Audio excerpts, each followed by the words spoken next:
Who you gonna call? Who you gonna call? Coonbusters. My girl being white on a black scene, I really don't, care, really. If anything, hell, that make me stand out more. Because they like, who the fuck is this white girl? And then they see me, so they like, oh, shit. And that's London's piece. Black Lives I think Matter. people are attracted to things that are different than themselves. I grew up in a predominantly black area, so it's all I know. Black Naturally, Lives that's Matter. kind of what I veered towards dating, I guess. So I've always dated people outside of my race. I can't say I've ever dated anyone who was white or Caucasian. The white lesbians don't party with the black lesbians. Black lesbians don't really party with the white lesbians. I mean, there's a few, obviously, but it's extremely segregated. I can definitely tell. That's why her and I, we are so passionate about just kind of bridging that gap together. It is very cliquish. So white people stay with white people, black people stay with black people, which is really, really strange to me. I think it's also very sad. I love her. I just love her personality. She's not the fake one, the real one. She is extremely genuine, kind-hearted, loyal, fun to be around. But she has the ability to bring things out in me that I didn't even know was there, and I appreciate her more than words can express. London is very attractive. If she walks ahead of me, it's, people are in her face, and then they'll see me and they'll be like, what? No. There's a little bit of, I don't want to, not jealousy, but like a little bit of disapprovement in that way. DJ, drop that shit!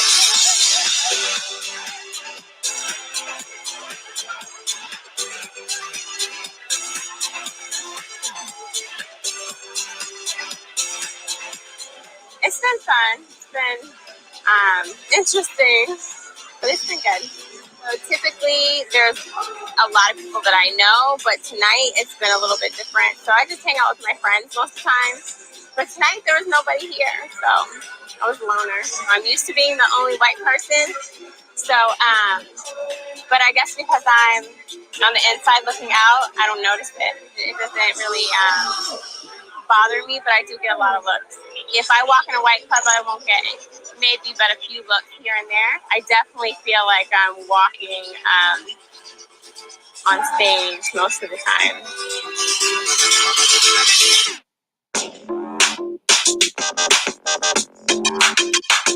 I come out here and females have got body. Even if they ain't got face, that's cool, they got body. You can work with body. In England, they're quite petite. European females are petite. I know she's petite, but she got something to work with. In England, obviously, I feel as though, to an extent, I have to suppress who I am a little bit more than out here. I come out here and I'm on holiday, so automatically I feel like I'm a little bit freer because I'm unknown. I come out here to experience the LGBT scene in Atlanta.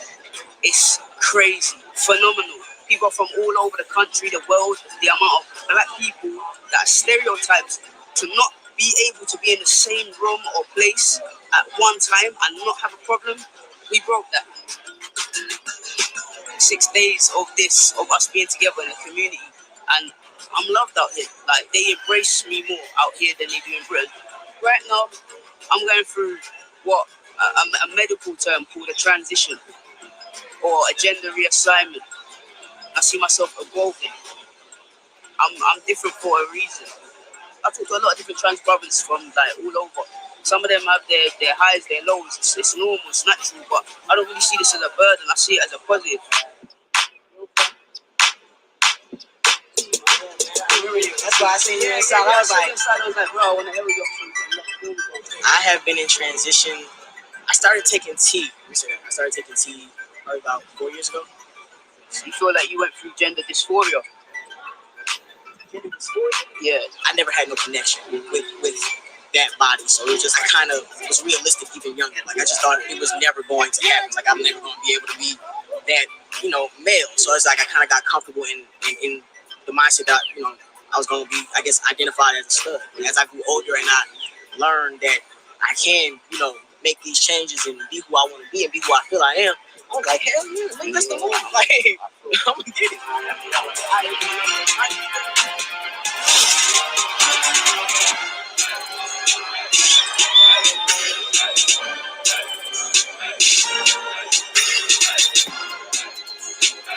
It's been mad, like, real talk. It's been one mad experience. I wouldn't change it for the world. The vibe, the culture, the scene, LGBTQ on a whole is different out here. Technically speaking, out here, I'm foreign. And I come over here and they embrace me. It doesn't make a difference where I'm from. They see me and they just embrace me for who I am. Not what I am, not what I was, not what I'm transitioning to be, not what I could be, what I am right now. Bye.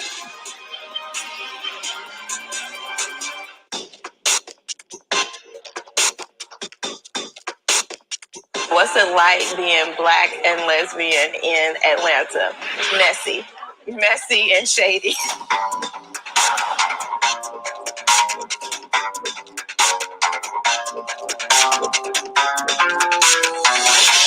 When it comes to lesbians in the LGBT community, this is like the black mecca.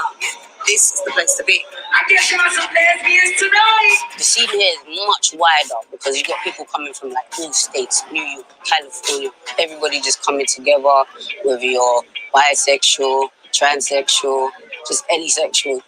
In London, you can say good morning to somebody and they don't even respond to you. Out here, as soon as I walk out the street, people are just telling me like, good morning, yo, what's up? Like, your haircut's fresh. I'm like, yo, thanks. You know, that's it. Atlanta just doesn't give a fuck. So, like, you know, I'm from New York, and it's like more or less about your swag and stuff. Atlanta, like, they just come to party, they come to sweat, they come to have a good time, and I love it.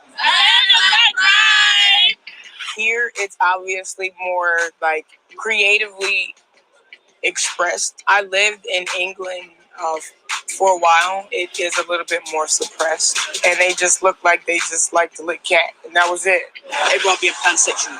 That's the best way to describe the scene out here. There's studs on studs. Like, it's more versatile in terms of how people create relationships. I came here like last year, and then this year I had to come back to share what I do with the world. There's no dancehall artists in the LGBT community, and I'm trying to bring that to the table. In Jamaica, there's a lot of homophobia in their music, and there's nobody to do that for us. Tonight, I'm hoping to perform at Phase 1. You know, it's one of the events for upcoming Pride. I just want to go in there and see if I can, you know, bust a few lyrics on the maximum. I've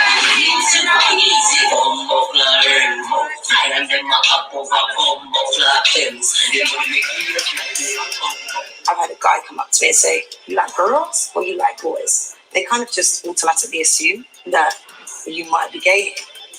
There was one girl, she kind of came over to me and I was like, okay. She was like, so you got Instagram, you got email, I want it all. And I looked at her and I thought, she's a femme. Usually studs are like this, but she was just really aggressive with it. Her chat line, you got an Instagram, it's great. You will come across somebody that your ex, Yeah. I've been with. right. Everyone knows everyone. Sadly, everyone fucks everyone. I think out here, they're not so ignorant. They want to know more about other people. They want to know about so many different types of labels. I think we need to take a reality check and just learn to embrace people a little bit more as individuals. People reacted to it. I saw them whining, I saw them grinding, you get me?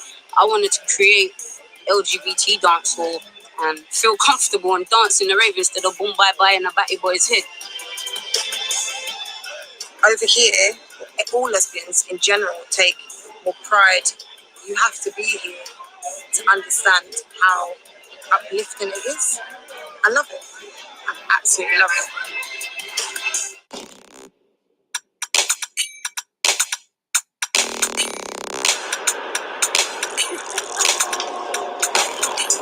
I mean, I'm good now. I'm married. I'm reformed. I'm delivered. The little pussy. Fun, enjoy yourself. Don't party too hard. Don't be tardy for the party. I call her my husband because if I say it fast in public, a lot of people think I'm saying husband. People who are not comfortable with us in our relationship or whatever, they just assume that she looks like a guy and that's my husband. To, people that I'm more comfortable with, I'll say my husband and they get the picture. As far as our vows, we haven't got to say our vows. It really takes it. You go to City Hall, it's 5 minutes. You say I do. More like 3 minutes. Yeah. She says your name. She says her name. Throws you a fake little bouquet, like, here, want to take a picture? This is her dad's friend that she knew when she was a little girl. And they got the woman who married us. And it looked like I got on club attire.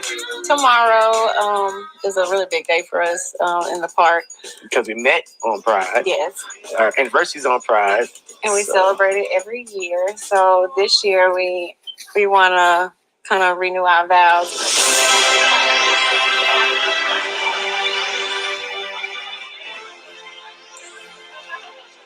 You are my best friend. I love him. I really, really, really want to always show you that I'm always going to be faithful to you. I'm always going to be here for your dreams and your failures. It's okay. I'm going to always be here. I'm your rock. I'm Bonnie to my Clyde. Right?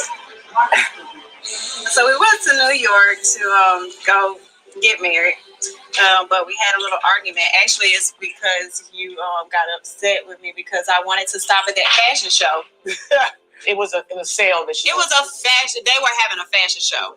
You left me there. But you know the lady. We were supposed to get married the next day. And I love you.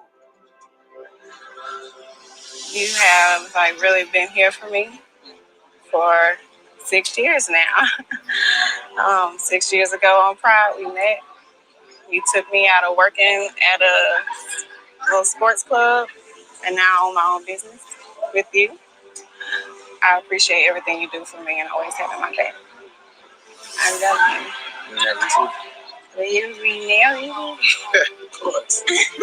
Yeah, thank you. You are mistaken.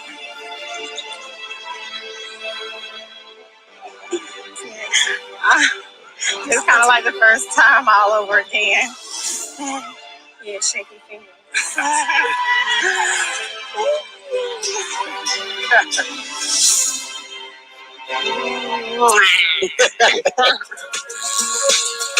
I didn't think the day would come that I'll be able to see a black president and to see I can get married. Yeah. So it's like two phenomenal things in one lifetime. Our marriages mean something, not just to us, but to the world as well. I'm relieved. I know that the way it's supposed to be is the way it is now. Kiss my ass. Mr. Postman. Because I'm as gay as it gets. She is very gay. Yeah, I love what I love.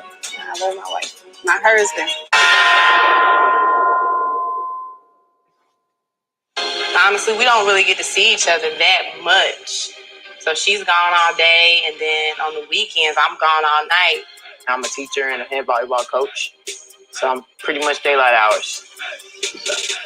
And I'm the vampire. I'm a featured entertainer, so it's part of my logo. Renegade Pole Barbie. Most people think that, I guess when they think of a dancer, pole dancer, they think it's an easy thing to do. That shit is impossible, man. It's like a gymnast, but going the wrong way or something. You have to also present a fantasy. So I can't walk around like I'm not attracted to you. Definitely still have to stroke some egos and, make people happy. I have fun sometimes. I like to tease.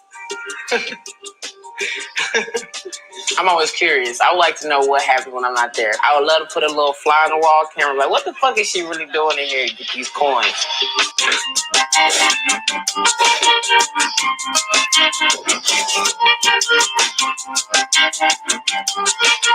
I remember when I first told my mother, I was like, okay, I'm gay. Her first response was, she didn't raise me like that. And I was confused. I was like, who raises their child to be gay? I got told I was going to hell. when I was 16 for my first best friend. Now, we weren't even gay yet. We weren't doing anything strange other than maybe, hanging out a lot. And her mom was probably like, I don't know, it's like some gay shit. So she would tell us, y'all going to hell or whatever. We'd be like, why are we going to hell? We ain't even, we're just hanging out, playing basketball together.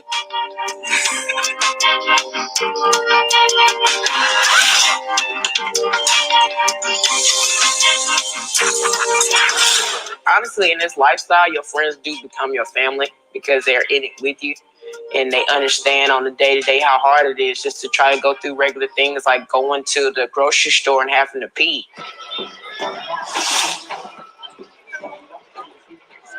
This is really the biggest day party in Atlanta, period. They're going to sell it out. Like right now that people are just now trickling in, but when it's all said and done, that place is going to be packed. I'm feeling great. I love performance. What I live for. I like to make people happy. I like to hear people go, and and they just be in awe whatever she's doing. Like it's cool to see the reaction of people. Like that's the best part. I don't get jealous because I know she's coming home with me. Yeah, it's just I guess if it's more people want hugs and stuff like that, I'm always just looking. Make sure nobody trying to do no number slip and shit. You know what I'm saying? No text and shit, no IGs, none of that shit.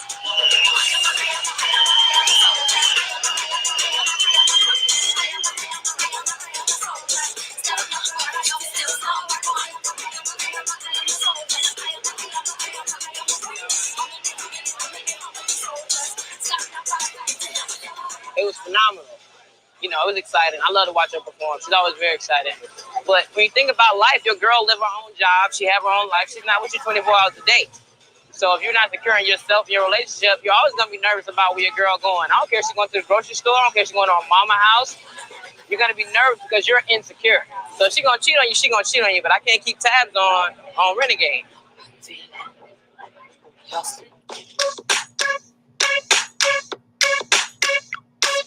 London's really small, right? To Atlanta. And I mean, but to be honest with you, lesbian community period, I don't really know how it is overseas, but over here they're very promiscuous. I can easily walk out of here with somebody I'll be smashing right now. Yeah, I want to go out, find out how the girls out here actually approach one another, because I wouldn't know. I wouldn't know how to walk up to someone and say, hi, like, what do I say? Hi, I'm from London. I have no idea. So it'll be quite interesting to see how the American girls do it. And I'm excited about seeing the amount of, actual stunts and femmes and how they work over here, because it's quite rigid back home.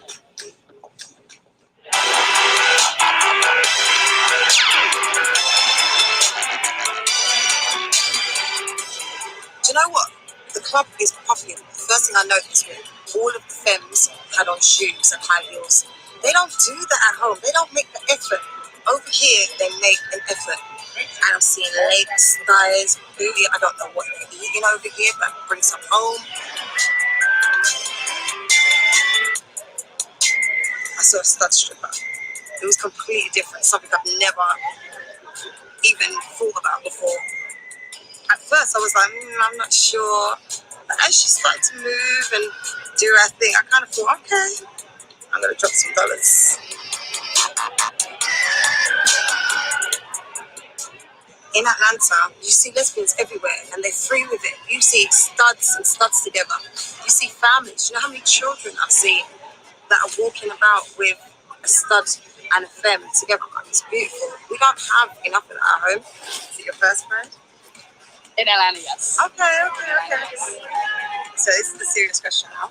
So what tips would you give me if I wanted to get a girl like you? Don't be shy. As long as I can have my 5 o'clock in the morning, 3-hour conversations, that's what I need. Oh, we good. I can get me too.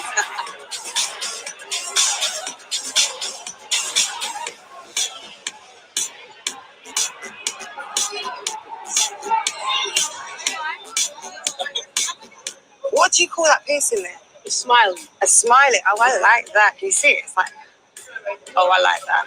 All right, so you're a stud, right? I don't know. Some people may not call me a stud because I let my girl fuck me. Okay, so back in the UK, we're like, that was making everybody go, like, oh my God, really? Because to look at you, everybody would say, all right, so masculine, but right, I'm not going to lie, if she want to do it, I'm going to let her do it. When do you guys have? We have Pride in July. July. So in London, you have Pride in July. So next year, yeah. You want to come to? Okay. I will come to your Pride next year. Okay. Promise. No, I'm serious. I'm serious. I will book that plane ticket. So, and what's your name again? Nimbus. And I will find you. I will find you.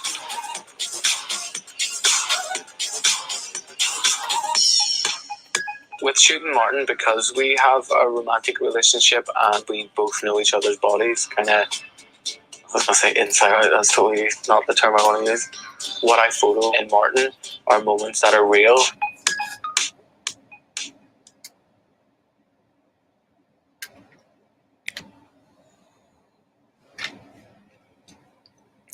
All right, Coonbusters.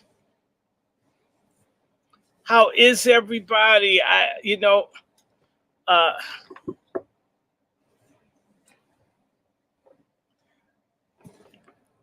Yes, there are 15 people, and I hope you enjoyed. I hope that film was as upsetting to you as it was to me. I love giving people stuff that they don't want to see. I love teaching, especially telling folks who don't want to hear the truth. It's almost like preaching, except you don't get to pass an offering plate. I do sleep.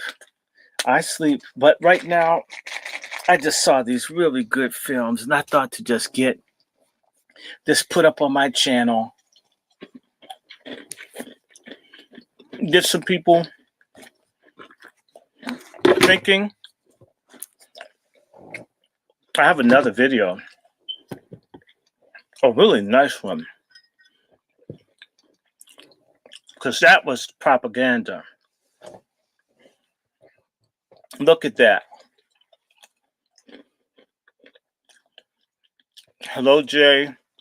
Hello, Katrina. Glover. I got relatives named Glover. It's time to confront pork chop feminism. It's taking over. We always talk about brothers. We never talk about all these wild ass out of control black women. Their asses need to be called out too.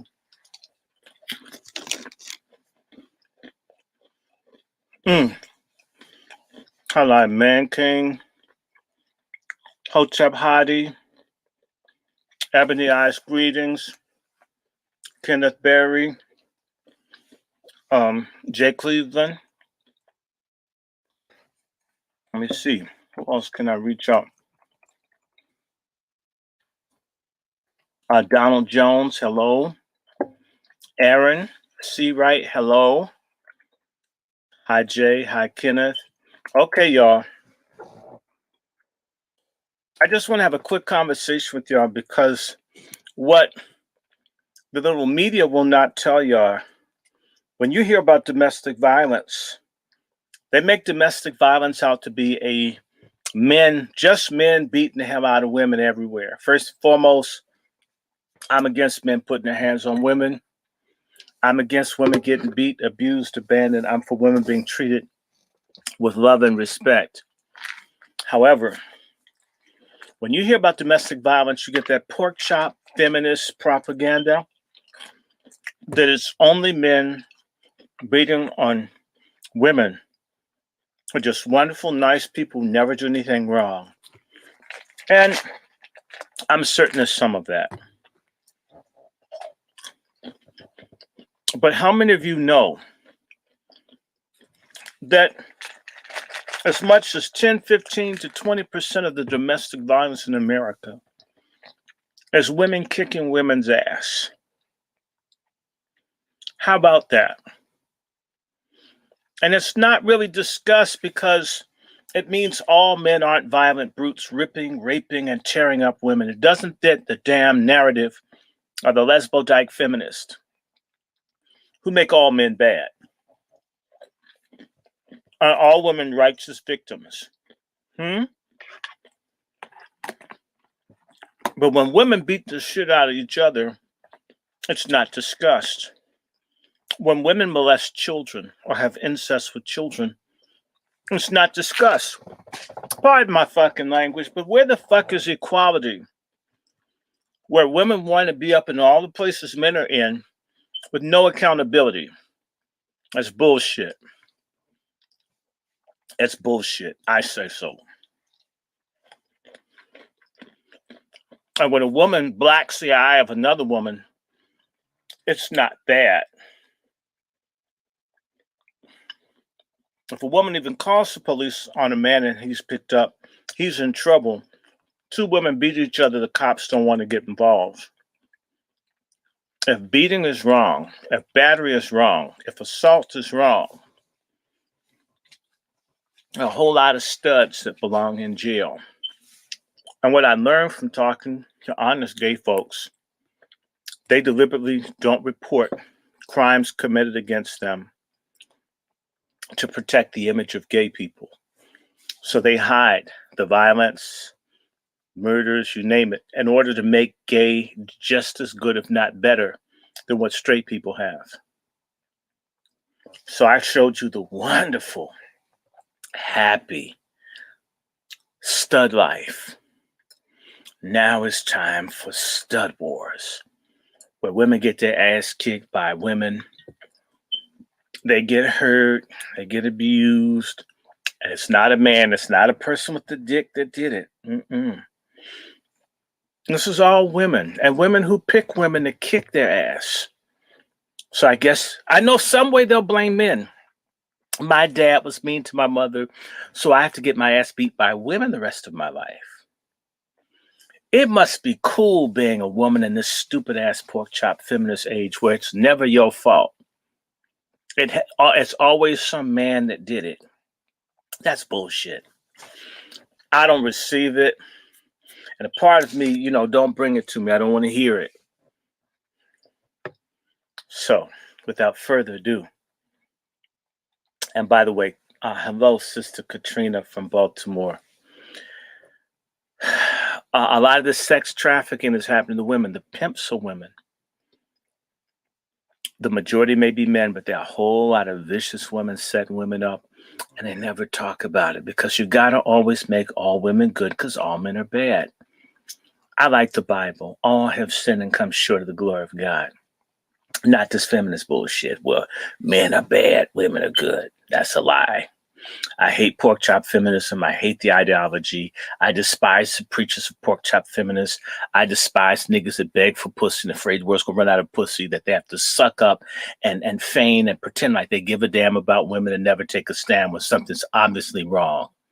Weak ass, sorry ass, punk ass, chump ass, matriarchal slave ass black men.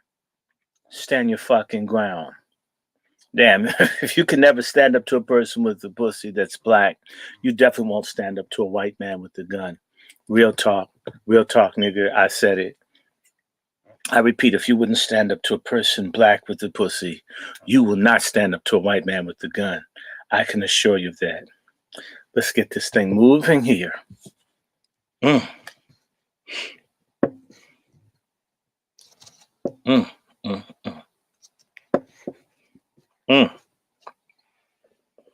Actually, every relationship I've ever been in has been abusive. Every relationship. Ever since I started dating. Let's talk about that a little bit. And I'm 57. An old lesbian getting her ass kicked. Damn. I was raised in a 2-parent household. Should have learned something. But it was an abusive household. Oh, don't. My daddy made me get my ass beat by women. I equated love with abuse, with any form of abuse, be it verbal or physical. And mainly how I grew up, it was a lot of verbal abuse. And I equated that with something that's normal. And so that's what I sought out. I had sought out abuse like a lot of sisters of that do. Dysfunctional family. They'll find someone to kick their ass, self-esteem. even if they're nice people. Because of how I was treated in that household.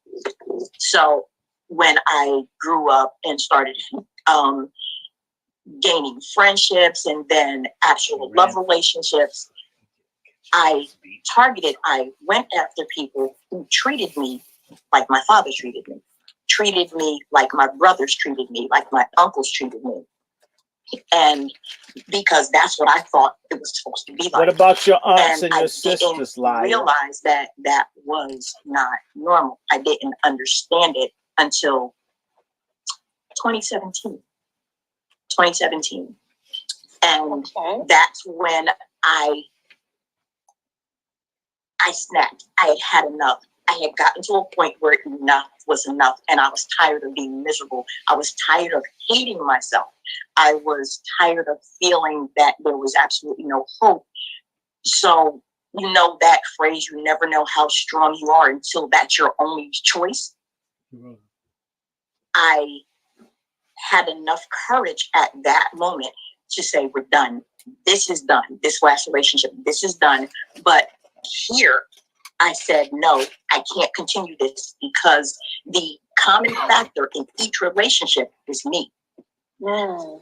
And that's when I discovered that I didn't like myself very much. I didn't think I deserved. At that point, I didn't understand that I deserved better. We are our own worst critic, and we abuse ourselves more than any other person on this planet will ever abuse us. We abuse ourselves. Mm-hmm. And I read a book called The 4 Agreements, and I went into therapy, and that book was a life changer for me. There was a phrase in the book, there was a comment in the book that said, we abuse ourselves more than anybody else will. Even if our parents abused us, no one else abuses us more than we abuse ourselves.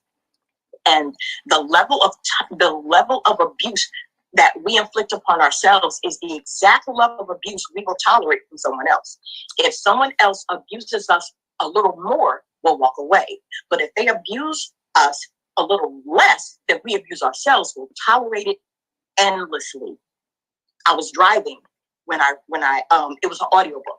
I was driving when I heard that. I pulled over and I just zoned out, because that flipped the switch, that turned that light switch on inside of me. And I talked to my therapist about it, and we went through weeks upon weeks upon weeks of intensive therapy so that I could see the disconnect in my thought process and how I saw my life and how I saw things. And that was the point when I realized that I'm okay. I'm beautiful. I'm not stupid. I'm pretty dope as I am. And once I accepted me for who I was, I realized that that's not behavior I will ever tolerate in another relationship. That was the key for me. But a lot of us, we don't see ourselves as the type who would be abused. Until I retired, I was a 911 paramedic. So I rescued women who were abused, men who were abused, children who were abused. I've seen some situations that would drop some people to their knees. I was a professional. I was a supervisor. This couldn't happen to me. That's not what I'm going through. What I see them going through, that's not me. And then I realized, yes, it is me. And that's when the shame came in. And that's when I didn't want to talk about it. And that's when all of that swirled in my head, and I just wanted to hide from the world. I would wake up and schedule a nap immediately. So within hours of me waking up, after I retired, hours of me waking up, I went right back to bed, because I was hiding from me. I was hiding from what was going on inside of me. And it took a lot of courage. So I know it takes a lot of courage to recognize that you're in an abusive relationship, to recognize why you're in an abusive relationship, and even more courage to stand up and get out of it. What were the signs for you that you were in an abusive relationship, and that all your relationships were abusive? Like, let's talk about from a same gender perspective. You know, I know some people kind of feel like, you know, women can't possibly hurt each other, and you know, the person has to be either like the more butch, aggressive person.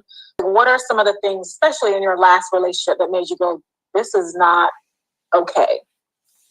I was being restrained. I realized something was wrong whenever there was a disagreement, whenever there was of argument, I was physically restrained till the point I could not breathe. And I was not released from that hold until I said the words, "It's okay, I love you, let's keep going." When those three things came out of my mouth, then I was released from that hold, and I felt empty. I felt drained, as if the person, the essence who is me, was gone.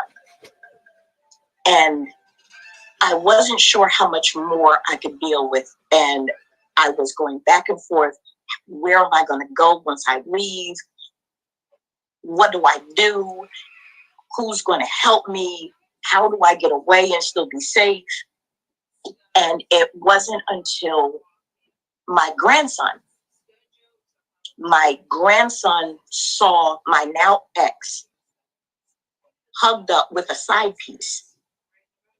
When my grandson, that's what snapped me out of it. My grandson saw what was going on and behind my back. And then my grandson was upset, thinking, well, Nana, I didn't mean to mess up your relationship.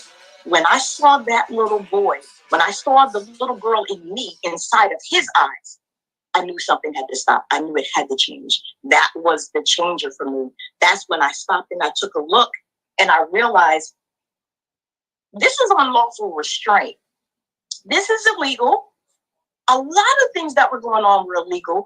And I literally took a few hours to think back, and it was history repeating itself. The same thing in each different relationship, the same thing, the restraint, the all of the control mechanisms. So all of the red flags in each relationship and in past relationship, I ignored because I wanted the title.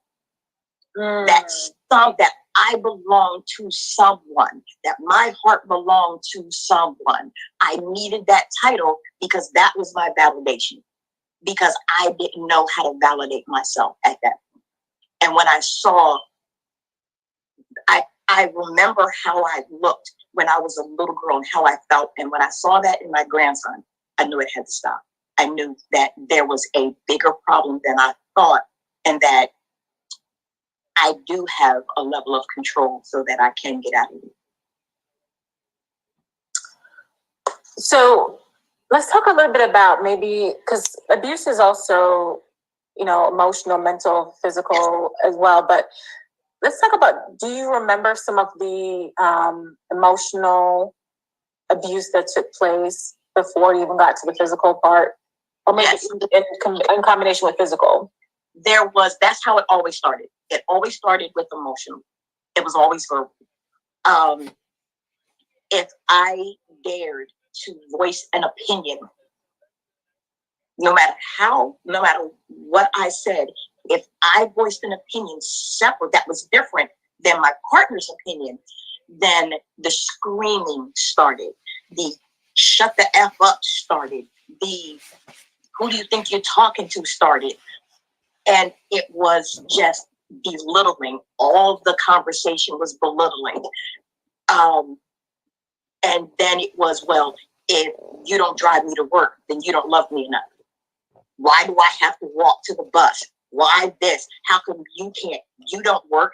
How come? And there would be a barrage of, why do you have to talk like that? You're not white. Why are you using those big words? Why don't you use words I understand? You think you're just smarter than everybody else.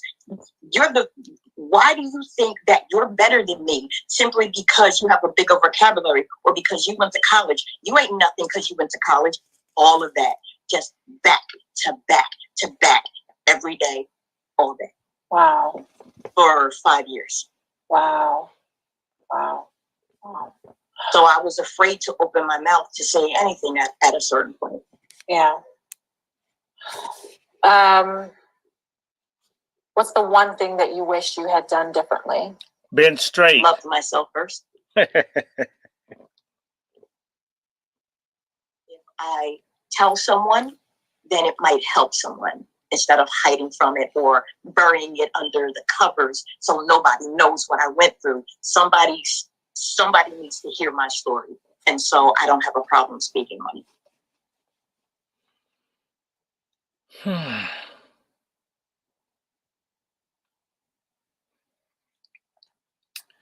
Okay, so this is the wonderful life without men. And they're so beautiful. Everything is wonderful. Just get rid of men and life will be happy. One more fantasy film for you guys. You're worth it. See how happy they are? Threesome kind of like affirmed my choice. Like, yeah, I pick them hot. Like, that was really nice. And then after she had left, me and Heather spent the whole next day in bed together. It was like a new glow. Like, it was all that new relationship stuff, and we just couldn't keep our hands off each other, and it was kind of amazing.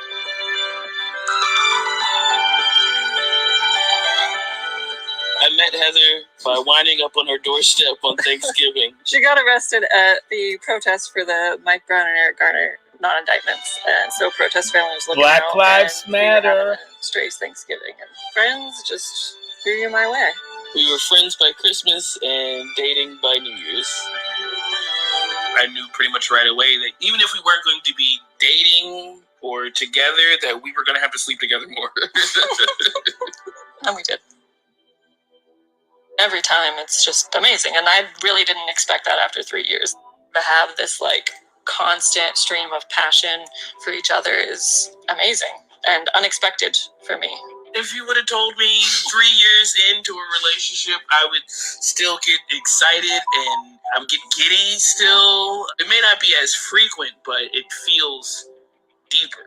More of the needs that you used to get met through sex are now met through like cuddling and other forms of intimacy. So it may not all be as like obviously sexual, but sometimes just like laying and touching your boob is like, that's a form of sex. It's a form of like intimacy with another person's body.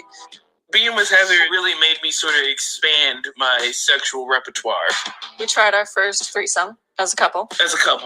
I know a lot of people approach threesomes like something's wrong and we need to add a new person in. Mm-hmm. There's nothing wrong. It was just like, I'm attractive, you're attractive. Like, I bet we could do this. I asked if it was okay and to shoot the shot, and Heather said shoot the shot. We set up a date. We went out to eat, and But the date part was super cute because it was fun to watch Elsa have first date nerves, and like she couldn't stop talking.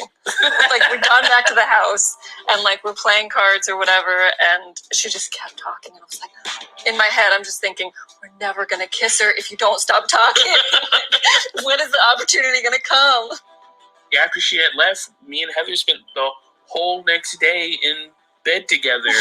It was like a new glow. Like, it was all that new relationship stuff, and we just couldn't keep our hands off each other, and it was kind of amazing.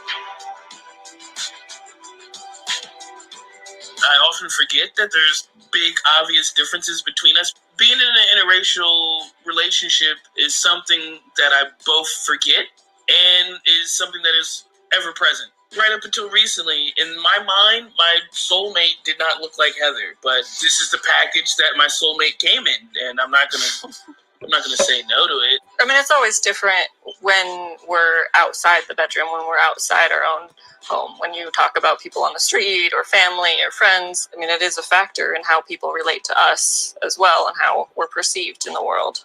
I work very hard to not approach it like some sort of sexualized version of racism and idea of what that person and that race are like sexually. I've had people ask me like, Elsa, how can you be so pro-black and date a white woman? And that's because, good question. I'm still black. I was black before Heather. I'm black with Heather. And if anything, God forbid, ever happens to Heather, I will still be black. Being able to have that freedom and comfort to discuss our sex life, I think has really helped in keeping the passion as well, because I feel heard and seen around my body. It's about figuring out what you want and saying yes, and like reaffirming those positive experiences. I tell her I love her a lot. I tell her how much I love her.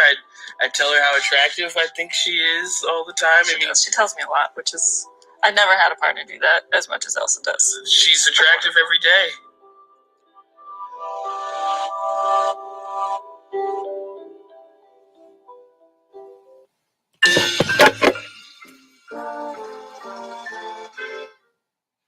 Okay, guys. You 16. And I'm about to probably take some rest that I deserve. Are y'all looking at this? Are y'all understanding this is the new Black family? She's a fighter for Black freedom, doing 3-0s with white women. Oh my, and the Black guys do the same thing. I'm gonna put some swirling sexuality coon dudes up there. That is the movement. Not reparations, not justice, not real freedom, but just screw who you want that's attracted to you. You heard what she said. She meant it too. And there are a lot of Black women that just think that they're ugly cows and they act like it and pick people. And yes, there's that woman that was on before. It had to be someone male. All the men said mean things to me. All the Black men were mean. You mean there weren't some women that didn't say you were dark and ugly? It's only the men. Do you realize how that works? And they live in such a way. I've seen this where it's always everything is what men have done. No woman's ever done them wrong. You mean if your mama put up with a lot of abuse and it hurt you, she's at fault to some degree. It always has to be. Everything is on the men. Nothing's on the women, but the women are queens and so great. You got to be kidding me.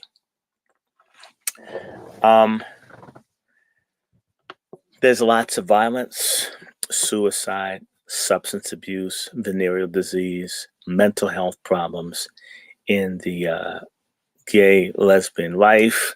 Don't let anyone fool you. It is not easy, and you can pass 1 trillion laws. 1 trillion laws will never make an anus a vagina, will never make a piece of wood a penis, even if you can stick it in the same hole. And all these Christian folks, you ain't a Christian, you can't do what God says don't do and be a believer. Okay? You can't fry rat and get fried chicken. You have fried rat. You can batter it, coat it, do it, but it's not chicken. You know, there's a lot of confusion in our country. Black folks, we're in trouble. I blame a lot of coon church preachers because the women give money in church. They don't call their asses out. And we got maybe 2 or 3 studs for every gay man out here. It's time to start calling it what it is. I simply wanted y'all to see that. Take another hour. Wow, it's after 6 o'clock. I'm going to probably take a nap, but I absolutely want y'all to share, to talk, to recognize that so much violence and suicide. I'm gonna be putting up stuff on mental health. They should have never put me off of Facebook. Let me see how many days I'm off of Facebook and I'll be using this to promote Facebook. Oh yes, I am. I'm gonna pull all my stuff off Facebook and put it down here. Oh, there's gonna be so much stuff on this channel. It's gonna be overrun with stuff. And look, if y'all got nothing on those videos that said it's not happy, it's a lie. It's a facade. They're trying to draw people into it. And if you don't like yourself, sleep with someone of the same sex ain't gonna make you find it. And the rates of suicide for people that are LGBTQ are still very high. They're going through the ceiling. Drug abuse, STDs. There's something in the soul of human beings that wants things to be the way they're supposed to be. And we can all pretend 2 dudes. Guys can be okay looking, but it's not a man and a woman. They're pushing all this to prevent Black people from reproducing. It's making life hard on people. We need to wake up to this. So for you, Golden 13 people, I want to remind all of you that I would love to hear from you on my Twitter account. I'm about to put it up.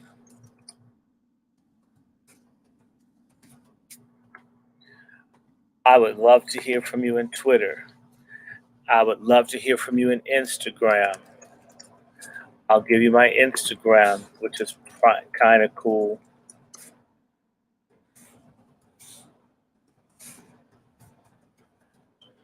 And I want to remind you, my YouTube channel,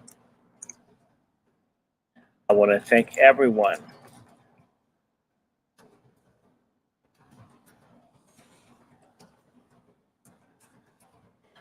I have 1,500 people. I thank you. I will be going live today and over the Thanksgiving holiday. I'm going to be talking. It's 50 minutes after I started. Happy Monday. I hope you have a good holiday. This one, in as much as I'm part of the Indian folk or whatever you want to call us, this is an opportunity to see family, but you know, I'm not tripping off this Thanksgiving stuff any more than I would for Christmas. I will be putting up more stuff, and hopefully the format, I'll have more guests as soon as this holiday. So be of good cheer. We're in a jacked up situation.